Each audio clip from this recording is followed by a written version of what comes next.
Welcome back, everybody, to the Irish Fury, and I am the Irish Fury. Um, really impromptu one this morning, Saturday morning chat. Uh, it's 9 minutes past 12. It's not morning anymore, actually. It's an afternoon. I should have put in afternoon chat, but yeah, when I typed it in, I think it was a little bit earlier. Um, so yeah, as always, just going to give it 15 minutes, and if people start showing up in the room, um, we can start talking, start chatting. Just shoot the breeze. Some interesting things. I was having some, I don't know if I should mention it really. I was having some funny little fantasies in the shower. Uh, um, it was about, we say getting the birth rate of the Irish people up and running again, like in a big way, till like the idea that we say nations that become too big for their borders, that they usually start to invade other countries. That's the held narrative anyway. Whether it's true or not, I don't know. So much of what we've been told has turned out not to be true. Has turned out to be lies in the seed. So I was just having a little kind of game in my head, Age of Empires, whereby the Irish birth rate took off so much that first we took England and we just took him and say, okay, you're Irish now. Okay, right. Okay, who's next? And so Germany. Okay, Germany. You know, you're working for us now. Bosh. You know. Then we move on to Israel. Okay, Israel. You had your day. You had a good run of it. What was it? I don't know how many years. Less than 100. Tents, tents all down along the coast. Come on, move out, move over. Uh, that's ours now. Who else? Okay, Saudi Arabia. Saudi Arabia, all you've got left, right? That's ours. And you've been naughty boys. You've been naughty boys for 40, 50 years. That's our oil now, and we're going to make the most of it. So we just keep expanding and expanding from this small little country, kind of like the reverse of what's happening right now. See, that's when I said it was my little fantasy in the shower. Yeah. It was a fantasy, It was like, spreading out the birth rate. Somehow we just got the formula right for upping the numbers when it came to popping babies out in this country. We started to reverse everything, all the cultural Marxism, all this crazy idea of equality, which is, as we all know, equality doesn't exist in nature. It's not a naturally occurring phenomenon. And so there's only difference and functionality and what would you say, the functionality of whatever dynamic is being talked about or is in um, under scrutiny, but there is no such thing as equality. Equality is a human construct. It's part of an ideology. So I was thinking, we had it all reversed, and now women, again, we're finding masculine men, very attractive. Yeah, that's what I'm talking about. And again, to make it look like I'm not talking to myself. The Scots in the 19th and early 20th century were afraid that the Irish immigrants would outbreed them. And you see, the Irish had it right then. What was it about the mindset and worldview of the Irish immigrants at that time? What was it?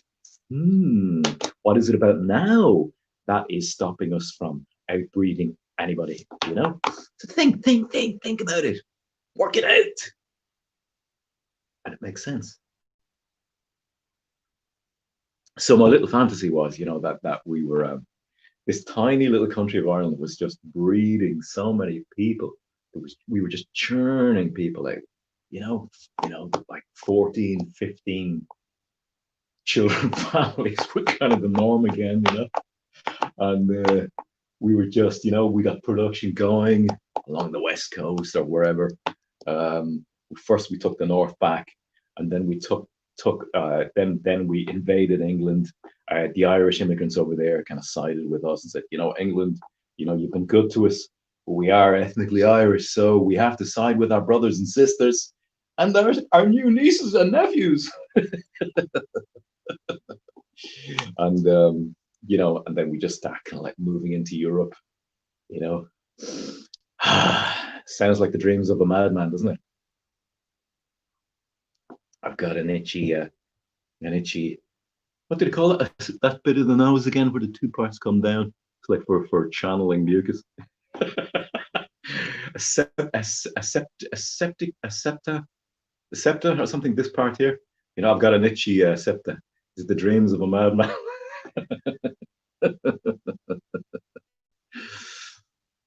Who's mad though? It's a small island. It's a very small island. Yeah, crazy for what's happening to it. I mean, the fact that the natives can't understand that it's a small island, and within like 3 years even, you can actually swamp out the natives. I don't know. Of course, I think, like, technically speaking, the average IQ of the Irish is supposed to be 92, and the average IQ of Europeans is supposed to be about 100. Average IQ of East Asians is supposed to be about 105, 110. But then there's differences within those groups. You have, like, we say, among the Europeans, that even though the IQ isn't the highest in the world, it's definitely not the lowest. It's high enough, but they're supposed to have created real outliers, outlier IQs, and allow those outlier IQs to actually develop technology and develop ideas which improved the well-being and fitness of the group. So that was the survival strategy for Europeans, yeah. And yeah, so where are we at now? 7 minutes 22. All right. Nice to see you, Brian, if you're still here. There's 2 in the room. 2. So as you can tell, I did my morning Furion training and had my shower. So and I'm having about my second or third coffee. So it's gack. It's gack coffee. Gack. They don't have my coffee. They don't have the coffee that I like to get in the local shop where I shop. I'm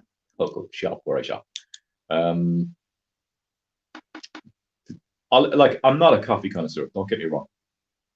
I'm not a coffee connoisseur. But it is an instant coffee that I like. It's a powdery coffee, but it's delicious, and it's kind of organic. I try to use. I was saying that in the last video as well. I'm all for eating as much organic as possible, because I think what you put into yourself, into your body, is what you are at the end of the day. That said, I've been eating a crap load of fucking toffees and chocolate recently. I don't know what that says. What can I do?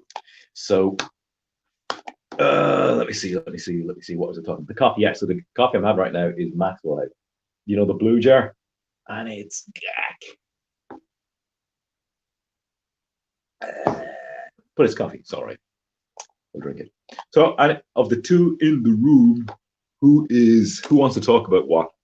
We're 9 minutes in, and as usual, we'll do the 15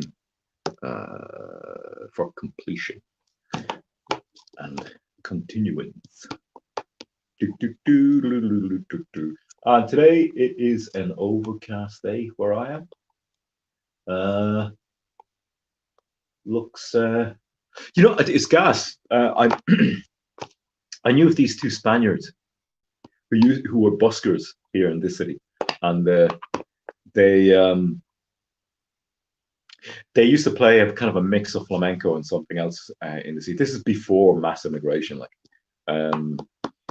And one of them used to wear a long robe. He used to wear like a long robe and he had mad hair. These guys that just drop out of their countries and are musicians and stuff and go floating around other countries, man. Some of them are real, like, hate to use the word like spacers because it's just it's not nice, but they really are. We say, but I'll tell you, these guys were out there, but they were good musicians. Uh, but the kind of term, a friend of mine, well, like yeah, a friend of mine actually, who's also a music engineer, um, producer, and all that. He was doing some work with them. He was actually recording their music, and he he said that they call Ireland Mordor. Like Mordor and Lord of the Rings, because it's always overcast and dark. So it might work in our favor, lads.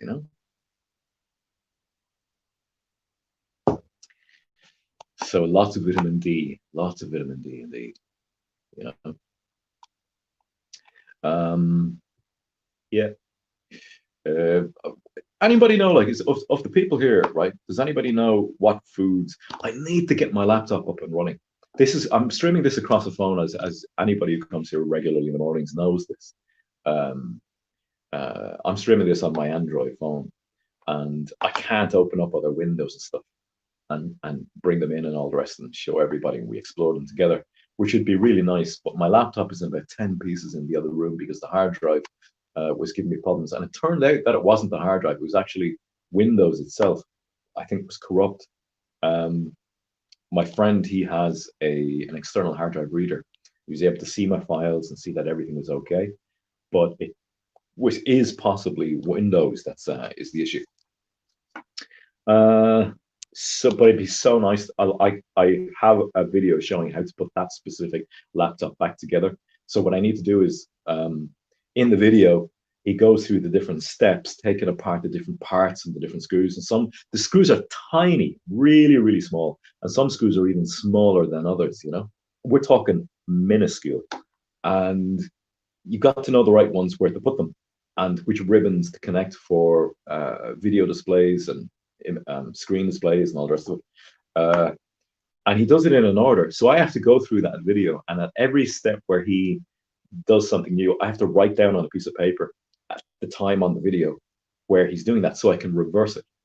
So I can actually look at the piece of paper in reverse and say, okay, I need to go backwards now in order to put the stuff back together again, because he's actually taking it apart.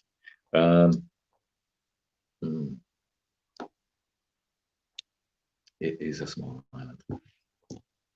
Yeah. I seen something recently, as recent as yesterday.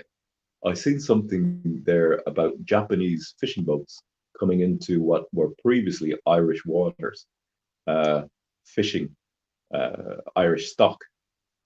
How true that is, I don't know. I don't believe anything the media says anymore. Not a damn thing, right? But this was kind of like I think it was like a GPS map or a satellite map where it showed, those little triangles showing boats. And it showed that, so there, I'm going to put this on the screen so that you can understand it. There's Ireland. And we'll say just off of Ireland were the usual fishing boats. So we'll say Ireland and maybe a few others, maybe England, I don't know, Scotland, fishing away. And then there was a fleet of Japanese fishing trawlers up here. So, well, they said that, like, who's to believe that? Who's to say it is and it isn't? I just don't believe a damn thing that they put out anymore. I mean, that may be a tactic to actually make us despise the Japanese, make us dislike the Japanese. Then again, it could be a Japanese fishing fleet coming off the coast of Ireland, further off to deplete fishing stocks. I don't know. How do you verify these things?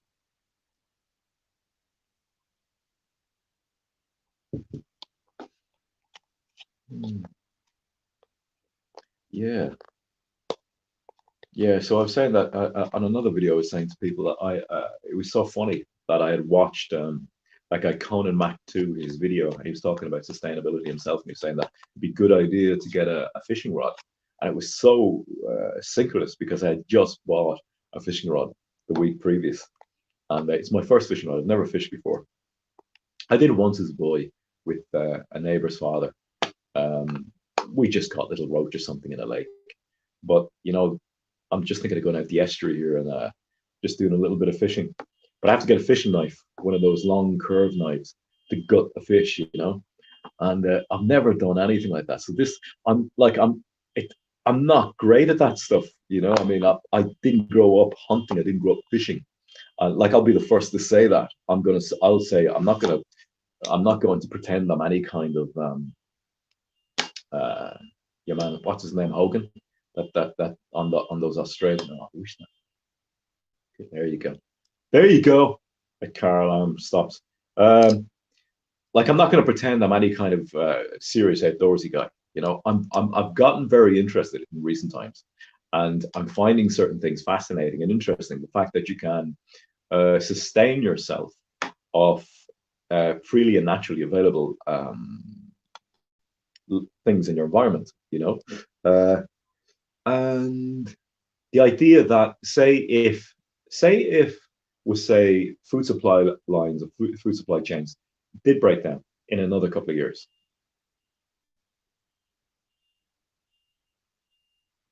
I hear two alarms. I hear that one, and then I hear a high pitched squealing underneath it. What would set off two alarms at once?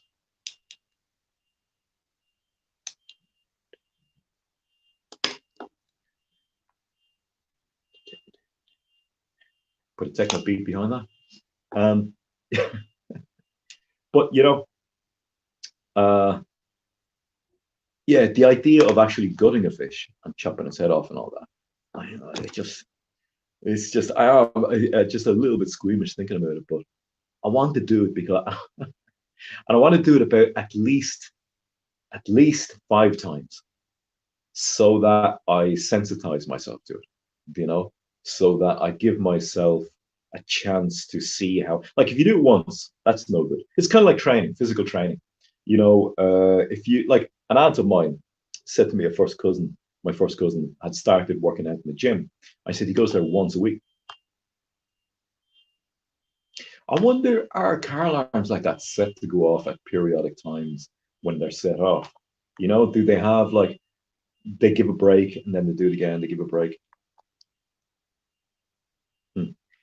So yeah, so like she's told me that it started working out in the gym.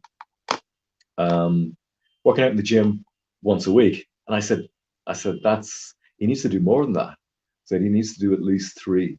Otherwise, that's punishment. You know, it's not a workout, it's punishment. Because by the time he comes around again the full week, his body has just gotten used to being not his body is not acclimatizing to the stress and the exertion that is needed. And I think it's going to be the same thing when it comes to fishing. I think that if you just do it once, you gut the fish, pull out all the guts, chop the head off, and you're still squeamish, when you're doing it.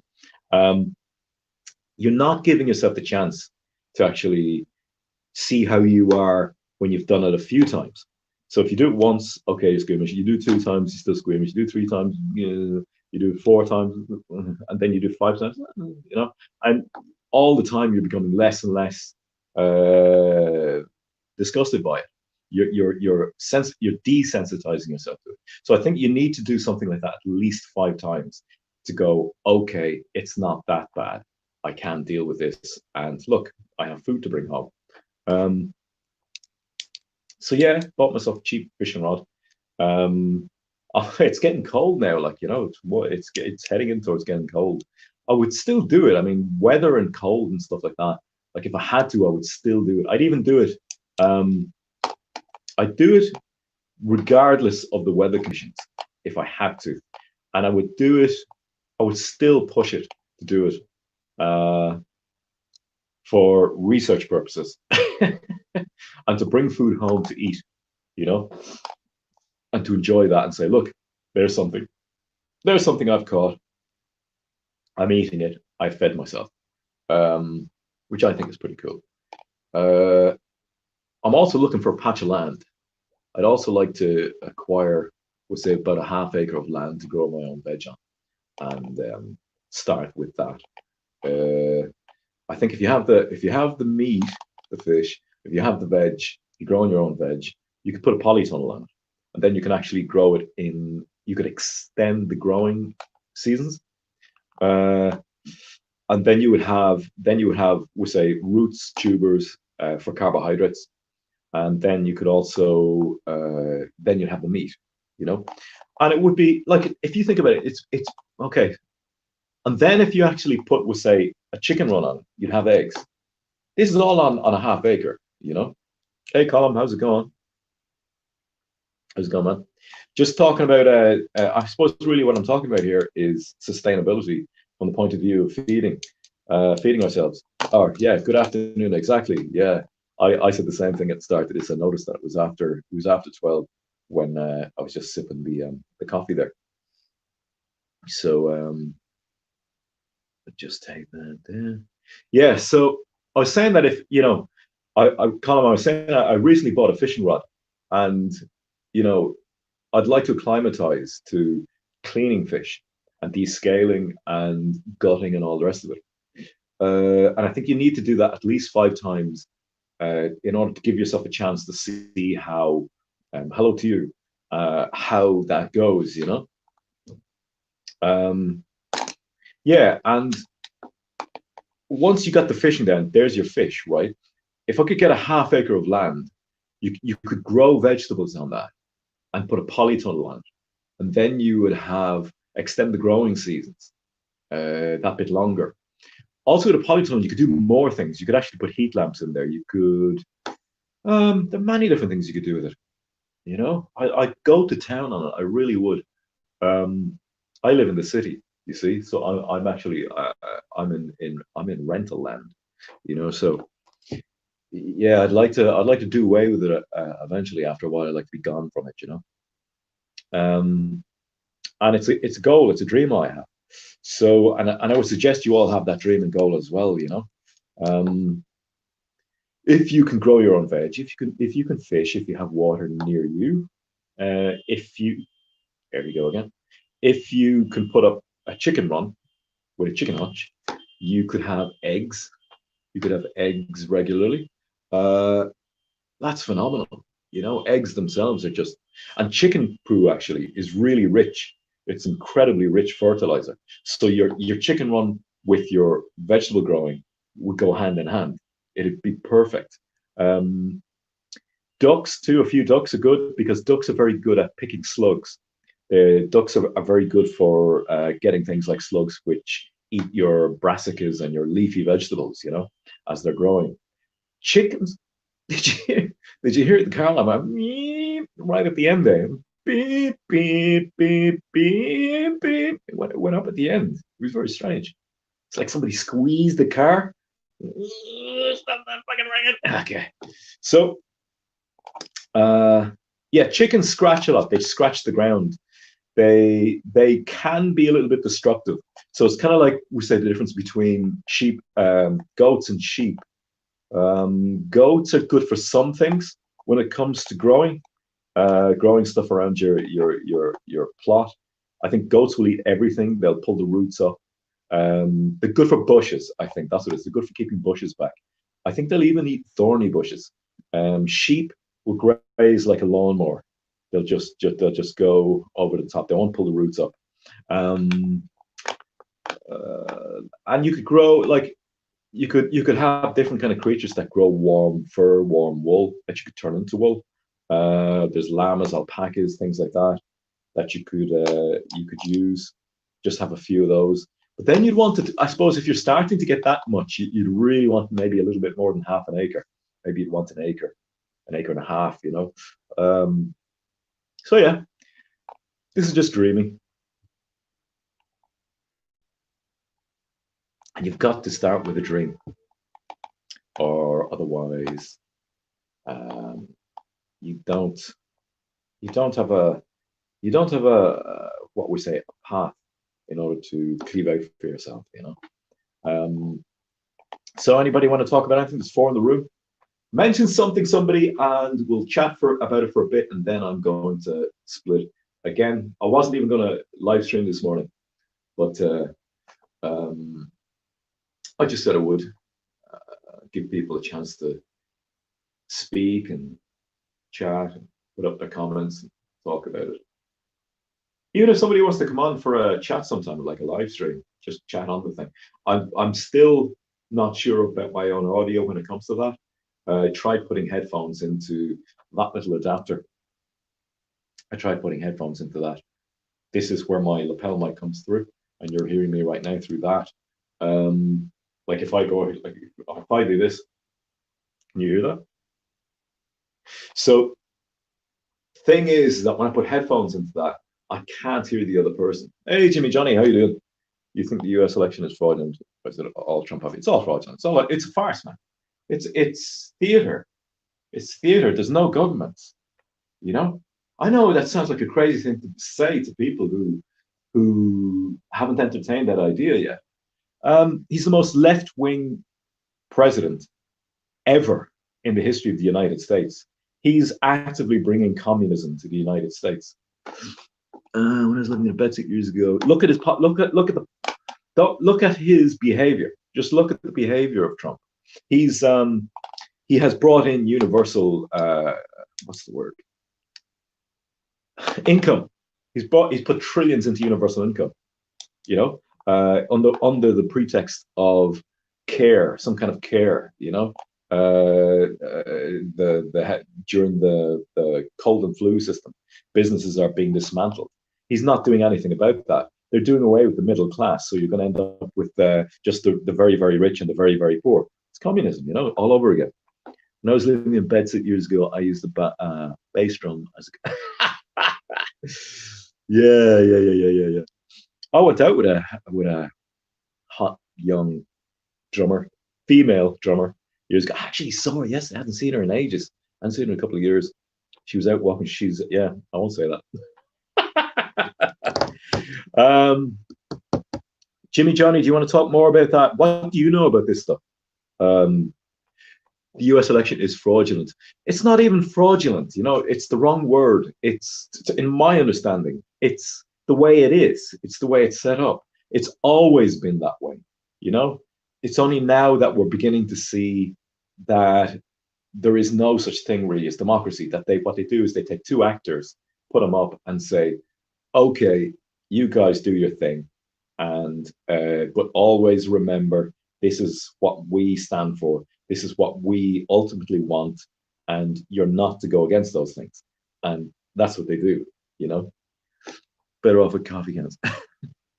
Okay. There's a coffee table. Bass drum as a coffee table. And have you still got your kit? Did you get rid of your kit? Like the same thing. Kennedy fanboy Tuberty. Kennedy fanboy and the Irish media love Biden. I think if you talk about true conservative values, true Christian values, true right-wing values, or whatever you want to call them, where you don't believe in abortion, where you don't believe in big government, where you believe in businesses or whatever, local communities having the ability to survive financially. I think Biden's going to do better. I think if Biden gets in, it's going to make the right wing work harder. The actual conservatives in America are going to look at it and go, we need to step our game up. We need to form tighter communities. We need to support each other more. You know, like every time Trump gets on stage, it's all about Israel, it's all about blacks, and it's all about Mexicans. He never gets up a young white guy. You know, he never gets up a young white guy and goes, America is majority white and Caucasian, and that's a great thing. Never does it. Never once. It's always, he gets up, he got up a small young black rapper recently, Lil Pump, and he got him up on stage and did a little bit of a rigmarole around it and all the rest of it. He never gets up. He wouldn't have anybody like who, you know, who left wingers classes as white supremacists. What's white supremacist? White supremacist is just the fact that America is a majority Caucasian white country. He'd never have anybody up like Vincent James of the Red Elephants, anybody like that. He'd never have any of those people up on stage. Trump is the most left wing, is probably the most left wing president that the United States has ever had in what he has enacted. You know, um, let me see. Dun, dun, dun, dun, dun, dun, dun. Brian Brew. So, Brian Brew, what do you mean? Kennedy fanboy Tuberty and the Irish media love Biden. Okay, yeah, no, I understand. Yeah. Kennedy fanboy. Kennedy fanboy. You mean like as in the old president of America, Kennedy, that was shot. That he's a fanboy. Tuberty's a fanboy of his. Sorry, now I'm a little bit sprazzled. Dazzled. Biden said it was good that whites had become a. Yeah, but exactly, yeah. But my point is that every action has a reaction. You know, like Trump is the same.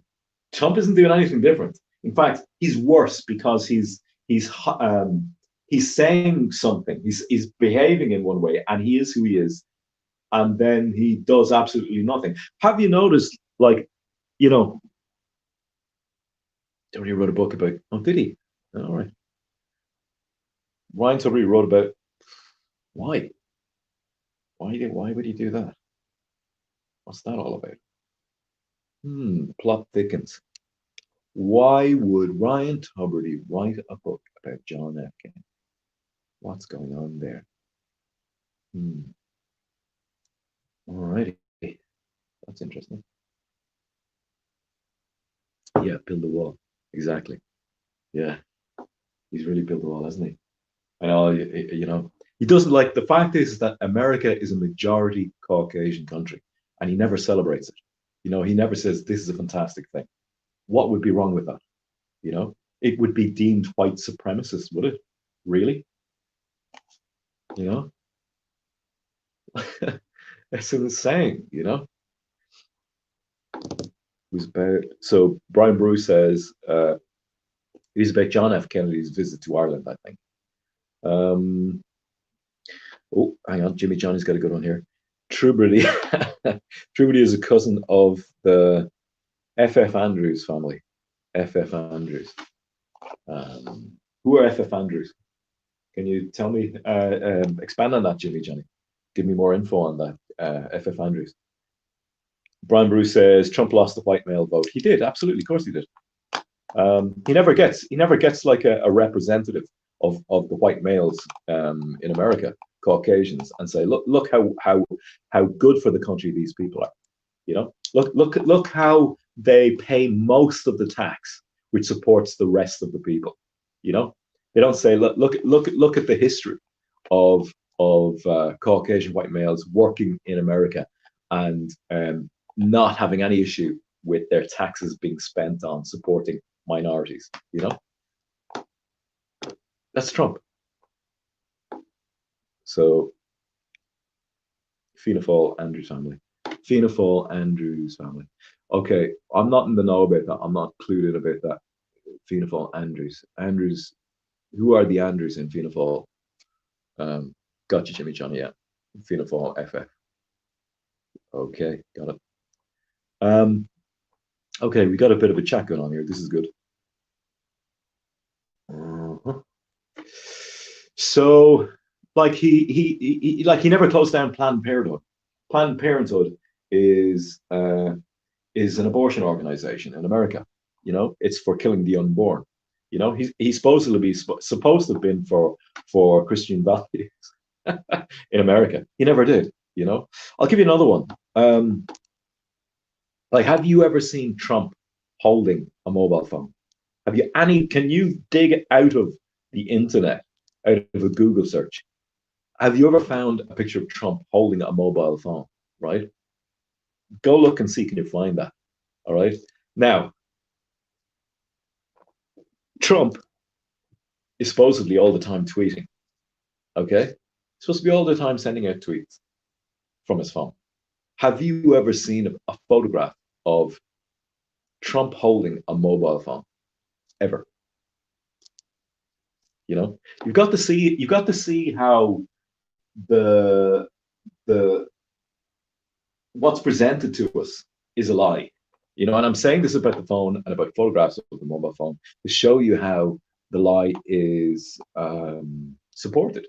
You know, okay. Andrews was the Fianna Fáil minister that closed down the railway stations all over the country. Okay, God, man, you guys are so much more clued in on this stuff than I am. It's really good to have you here and mentioning this stuff. Andrews was the. I usually have no interest in any of this stuff. But when it becomes part of an overall picture, I do then because I like piecing the pieces of the puzzle together. Andrews was the Fianna Fáil minister that closed down the railway stations all over the country. What do you make of that, Brian? What do you think? What was the reason for that? Why did he close down stations all over the country? What do you think there is a known reason for that? Colin Rochford says, I believe Planned Parenthood are mainly situated in black neighborhoods. Yeah, yeah, we know exactly, exactly. You know, you know, you can see through the lies. You know, you can when eventually, like when you see the deceptions and the inversions, they're in America as much as they are here. You know, Trump is a boomer. He wouldn't know how to use a mobile phone. Yeah, but the point is that he's all the time tweeting. You understand?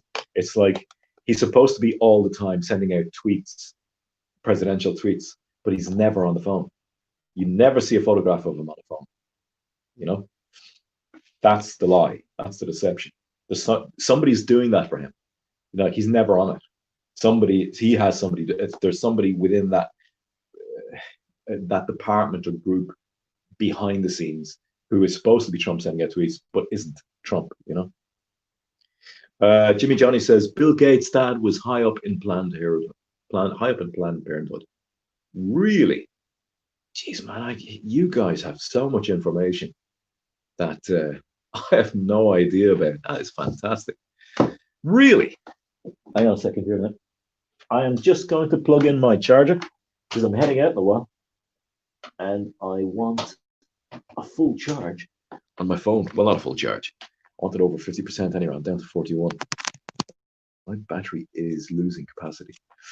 They were copying the British who closed down. Okay, so Brian Baru says that they were copying the British who closed down a lot of the. Yeah, but why? What was the purpose? Was it cutbacks? Was it was it just like a financial move, most likely, or did they have some other plan in mind, which that served? You know. Yeah, and also like I was saying on another video there yesterday, like the national debt in America, right, has gone like this. Like Trump has spent more money in his 4 years in office than Obama did in his terms. You know, he spent double what Obama has. National debt has gone up like this. All right, it's been increasing under Obama and Trump. It hasn't gone down; it's gone exponentially upwards, right? Um, as a president, you would seek to address that, but he hasn't. So that tells you something about the nature of the power of this person who is supposed to have that power. He doesn't, you know. So, and they have another plan, which that debt serves, you know, cutbacks to save money. Yeah, yeah, yeah. Okay, yeah, yeah. My great grandfather laid down the first tracks in this country. He laid. I'm trying to remember where it was. I think it was between Dublin and maybe Dublin and Drogheda or Dublin and Dundalk. Uh, it wasn't one of the main lines. So basically ships would come over from Great Britain and they bring mail over to Dundalk. I can't remember which it is. It's south of Dublin anyway. And it was a short line that ran straight to Dublin Castle, straight up around Dublin Castle, and they could get the mail to Dublin Castle pretty quickly. You know, I don't think ships were docking in. British ships were docking in Dublin Harbour at that time. I think they were docking further south. You can find it online about the first railway, and the whole thing around the engineering of that first railway is fascinating. Actually, it's very interesting about the guy who designed it, the engineer, and all of that. Yeah, and my great grandfather worked on the line. He helped lay it down. Yeah, probably Dunleary, Jimmy Johnny. Yeah, I'm just putting out names. I'm a bit all over the place, but I have general location if you get me. You know, mm, probably Dunleary. It's a fascinating little article to read. You can find about it. Just put in Google. You see, again, if I had the laptop, I could actually get it up here and just put it up on the screen. Um, yeah, there is a way. I actually have an open broadcasting software which allows you to link through StreamYard, I think, to YouTube, which then StreamYard brings to YouTube. And if I could open up that software within StreamYard, I could actually, pull all things off the internet and all the rest. But again, it's just getting the laptop up and running. So I can just flip it open here on the table in the kitchen. Bum, bum, bum, bum. Where are we at now? We're at 40 minutes 50. Good company here, though. I'll give it another 10 minutes. All right.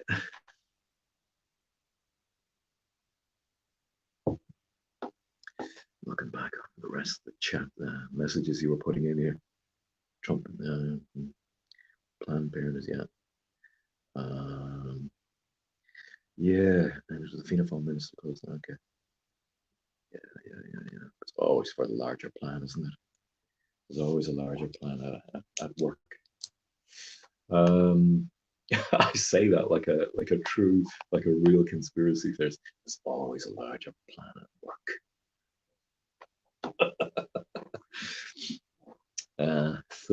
Geez, it's still overcast outside. That is one gloomy looking day, but I won't be gloomy. I won't. It's not happening. I'm not allowing it.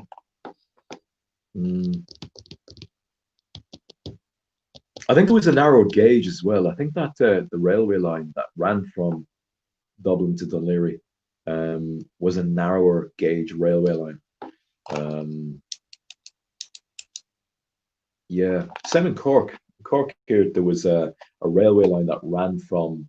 There was a few of them actually, but they're turned into greenways now, and they've they were narrower gauges as well. They were in competition with steamboats that ran along the estuary. The trains were a business that brought. I think maybe at first it brought produce or some kind of produce. I think could be getting this wrong. Again, you know how I do this. Like I just pull it out of my ass.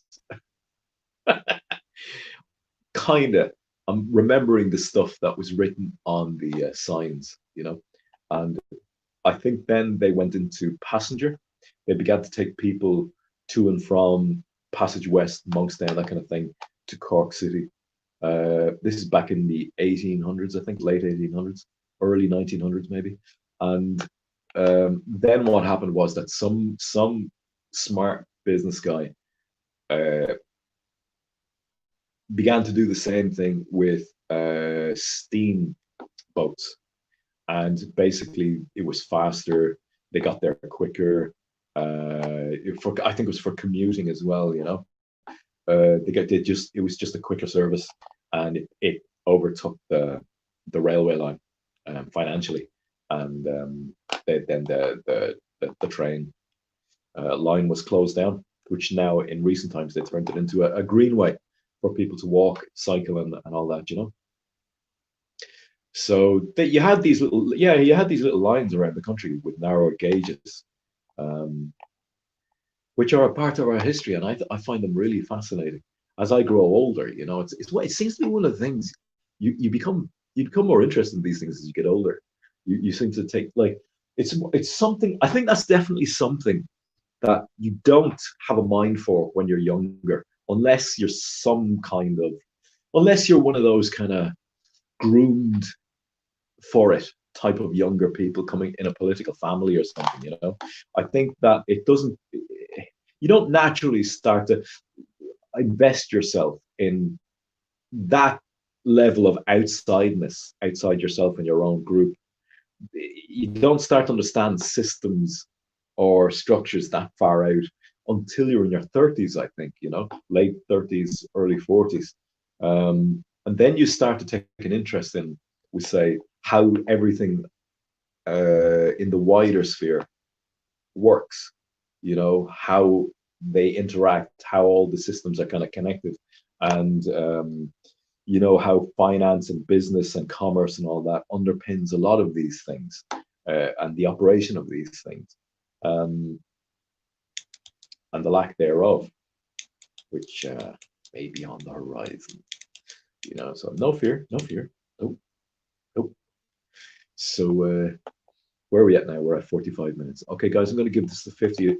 If somebody can come up with, somebody wants to talk about something else, I'll take a back seat, a little bit more of a back seat, and let somebody else bring up something, and I'll ask the questions, right, of you guys for the next 5-10 minutes. Jimmy Johnny says, I had a high up guy in IT tell me early this year that automation would create more jobs than it would do away with. I couldn't keep a straight face, so I asked, what's the benefit of automation? Yeah, um, I agree. You know, the idea that automation is going to give us better lives is a bit of a misnomer. You know, it's a bit of a moot point. Colin, I see your comment there. I'm going to get on to you there in a second. Like they say that it's going to give us more free time. You know, automation. But then what do you do with that free time? How do you get meaning out of life when you have that free time? I'll give you another one on that, right? If men, they'll come back, Colin. I'll be on to you now in a second, right? Uh, like women, it's not a one to do with the birth rates, right? Women find men who have a plan attractive, right? Women find men who are productive attractive, right? So there's your women choose men across the dominance hierarchy and up. Okay, they like men who have the potential to bring in physical rewards and resources. That's what they find attractive. So if you're going to automate everything and men no longer are breadwinners or seen as breadwinners, which is again one of the issues with equality and you giving women equal rights in work to men. It's like you're making women men. Now that's another issue. And you're making the breadwinners, so they will find less men attractive, and so birth rates will go down. Now, if you do the same thing with automation, if you give everyone free time and less purpose and men less opportunity to bring in resources for women who are supposed to be making a home and making a place for children to grow and be nurtured in, how how how is that going to work? You're stymieing the instinctive inherent attractiveness between the genders, between the male and the female. You know, uh, like there's a whole series of, I won't say unseen because I've just made it seen there to people who might not have previously considered one of the negative knock-on effects of automation. You know, you're going to end up with people with all this free time, but men who are not being attractive because they're not breadwinners. They're not showing the possibility of the fact that they can bring in resources for a woman. So how are they going to be attractive?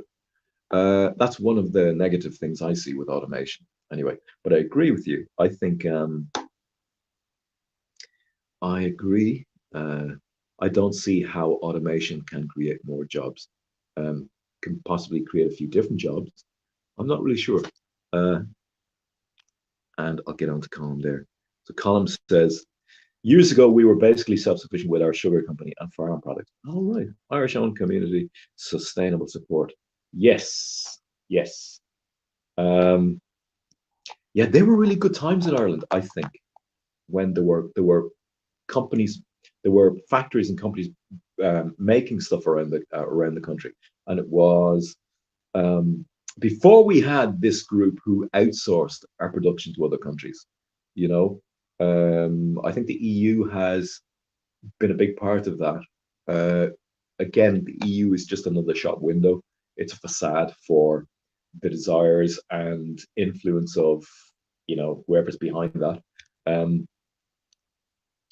but as I said in yesterday's video, if you have a system, an economic system within a country that is not producing, is not making a produce, then the value of that economic system becomes more distant and abstract from what we say the value of money really is.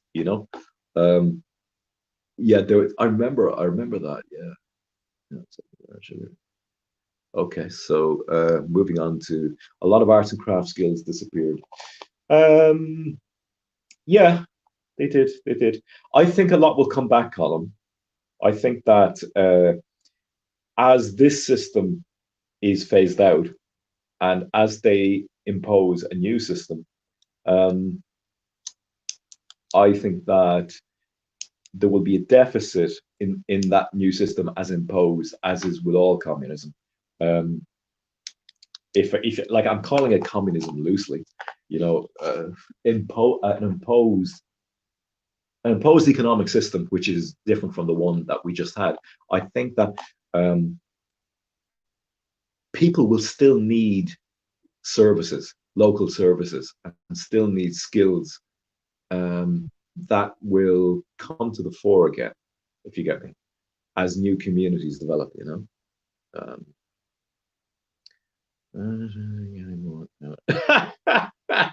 yeah, yeah, very much so. Yes and no. Yes and no. Um,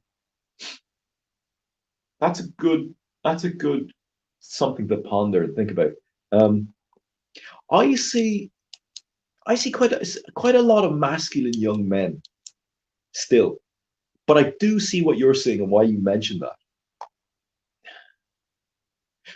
You see, it's the system.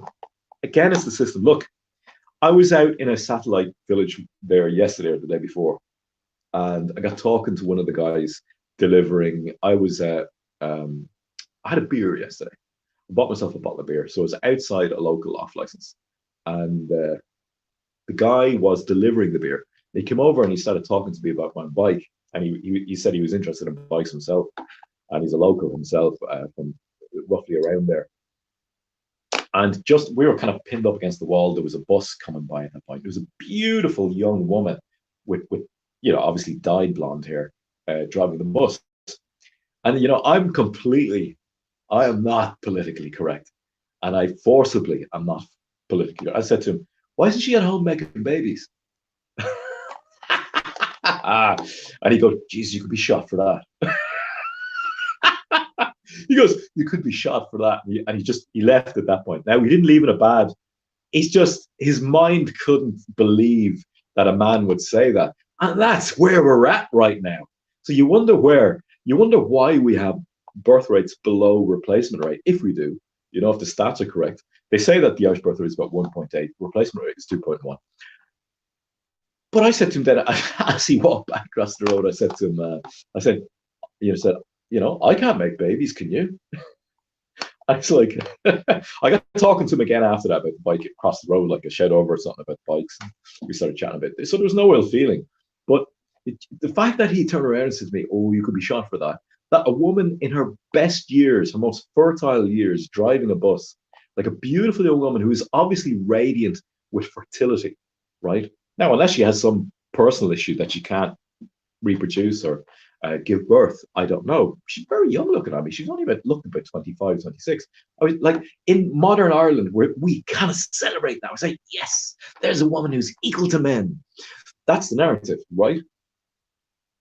That's one less home with children. That's one less mother with babies, and yet we celebrate that. Are we evil? Like, are we satanic?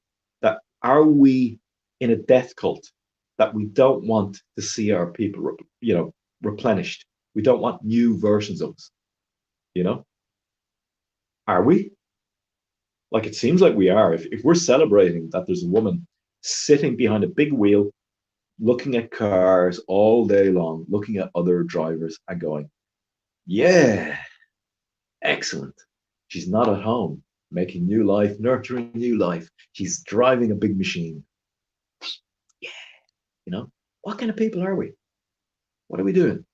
You know.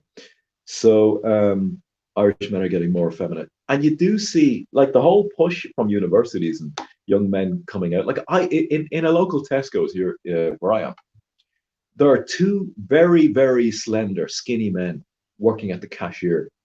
This is a big retail outlet, like a big shopping center, and they're both trans, I think. They both wear earrings and they both have their hair dyed blue and purple and all the rest of it. And they have rings, big female rings on. And they're obviously into the whole trans thing, right? And I'm thinking, how, like, what is the possibility that this group, this retail outlet, has two on the cashiers, two cashiers of men, young men, like this. I'm thinking, what is the drive of our society? What are we doing? And then you do see younger men like that, we say, who've been brainwashed by their schools, by their peers, by the media, by their universities, that this is the way to go. This is why you'll be cool. This is why you'll be very virtuous, is that if you appear more feminine, because men are dangerous. I remember that. I remember shifting from that worldview over to this one where I'm at right now, and going from believing that there's a danger to men. So we must actually be more feminine because that's the better way to go. And then events in my life made me explore masculinity in a more visceral way. I started training. I started working out twice a day, weight and body weight training. So it raised my testosterone levels, I think. And I just began to exploring what's been going on in me as a man in my life. And so I switched in my view. Obviously, my brain became more masculine. And from that point of view, I can see how I can really see how young men are being hijacked, as are women, to believe this stuff. So, okay, on to the next comment. We have the goggle box voices. Yes, Colin. Good point. Good point. And as you know how I feel about television, and you know how I feel that it's not, the TV is not to entertain you. The TV is to give you the right perspective and to make sure you have the right outlook. That's what television is for. Um, and the show, the Gogglebox, I know that. Oh, you're saying probably just you're mentioning the word Gogglebox generically as televisions. Gogglebox voices, people reacting to programs while they are being programmed. Yes, limited educated reactions to serious issues. You are spot on, Colin. You are spot on. She might have, okay, Brian Bruce says she might have 1.5 children in the creche. 1.5 children, yeah. In the creche. Well, could you imagine? Good Lord. What mother leaves her children at home? That would be unheard of. I was talking to a lady recently about this very thing, and she's a woman of more mature years, and we were having this discussion, and she was saying, like, we were agreeing like that it would be unheard of that in when we were younger, that a woman would leave the children at home, to leave, like, as a mother, to leave the home to work, you know so this kind of like increased fear and distrust between men and women that's been increased has to stop. Men have to get a moral order, a moral value system back, so that women can um, trust them to be good husbands and be good fathers, or we're not getting it back. We're not getting the system. We're not getting back. And I know it's not to say that there aren't good families there. There obviously are. There are men who are doing stalwart work. I see them. I see them when I'm out on the bike. I see them. I see them with their partners, their wives, their children, and you're not talking just one or two children. You're talking two, three, four, five children, and they're doing fantastic. So obviously, those men are trustworthy. Those men are uh, they're obviously earners, and they're obviously grafters that will do anything to actually work. They'll work like all the hours of the day and night to actually bring in resources for those women. and for those children, you know. So those women have adhered to those men for that reason. But if you're talking about on a societal level, across the board, you have to have a moral system. You have to have a moral value, which will bring where people can trust that the other person believes the same thing that they do, and that there isn't a schism between those beliefs. And so there's high trust, you know. And when I started talking about that, somebody jumped out of the chat room. If things kick off and we needed to defend ourselves and our country, it won't be the feminist men to help. We are weakened. Well, Colin, we're weakened on so many different levels, you know. We've been weakened by mass immigration because you now have nations within a nation. A nation is a group of people, you know. A nation is a group of people who share an outlook, people who share a belief system, people who share the same outlook and belief system. When you bring in peoples from different ethnicities, different cultures, different races, different all of that, you end up with a fractured, atomized nation, you know? And that's not strength, that's weakness, you know? Strength is homogeneity, and not just homogeneity of race, not just homogeneity of ethnicity, but a homogeneity of belief, a shared moral order, a shared outlook on life, you know, and that's strength. And a shared language, you know, the one language where everybody speaks the same language is a strength, not a weakness. The weakness is when everybody can't understand each other, you know. So let's see, games on. Yeah, effeminate men. Well, you know, like that guy yesterday, that was a middle-aged guy who said, "Oh, you could be shot for that," you know. His mind is hijacked. You know, his mind believes that I'm a misogynist because I said such a thing. You know, like that's unquestioning. That his mindset is unquestioning. I was there years ago. I believe those things too. You know that women are coming into their own. They are now powerful, free, and independent. Right? What's freedom? What's independence? Are we truly free? Are we truly independent? I'm dependent. I'm dependent on the people around me. I'm dependent on the system that I live in. What about you? Can you live as an island, or are you dependent? Like I'm dependent on my friends talking to me and lifting my spirits. I'm dependent on that, you know. So how are you free and independent? You know, like you know, when you have a purpose, when you have a drive in life, and you're actually achieving something, you know, there's freedom in that. So, you know, what's freedom and independence? You know, let's see. That's another problem. Yeah. So, guys, listen, I'm going to leave it there. I'm running out of steam. It's been an hour and 3 seconds, and I've enjoyed your company. And I might give tomorrow a miss. Tomorrow's Sunday. Not that we say I'm into. We're free to collect exactly. Yes. I might give tomorrow a miss. I might live stream as well for a short time in the morning. I'm enjoying these chats when you come on and we chat together. Um, yeah. So this is what's going to happen: is that people people who share an outlook will gravitate towards each other, and so that's what's going to happen. Is that, but we don't always have to agree on everything, obviously, you know. And I'm gonna, as long as you speak honestly, and as long as you express your opinion honestly, what you believe, then I respect that, and I would expect the same in return, you know. And that's basically just how you start forming communities, you know. Um, just thinking, even before mass immigration and this change over the past 50 years, we as a people enjoyed our own culture. We did indeed. We did indeed. I'm going to take it you mean culture and not Phil Coulter. All right. So, yeah, yeah, yeah, we did, and we did have one. We still have one, Colin. Don't give up on it yet, mate. Um, we still have one. The way we talk to each other, the intonations, our shared visage, our ethnicity, our history. We share a history.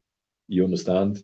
We share the fact that we grew up understanding and being told about Fionn McCool, about the Tuatha De Danann, That's our mythology. That's our history. Don't give up on that. Tell those stories. Give them life. Breathe life into them. You know, um, nobody else shares that. Not even our closest relatives, the Scottish, the Danes, the English. They don't have that mythology. They have their own. They have their own. So breathe life into what we have. Give it new life, and tell the old stories. They're beautiful. I read a story recently.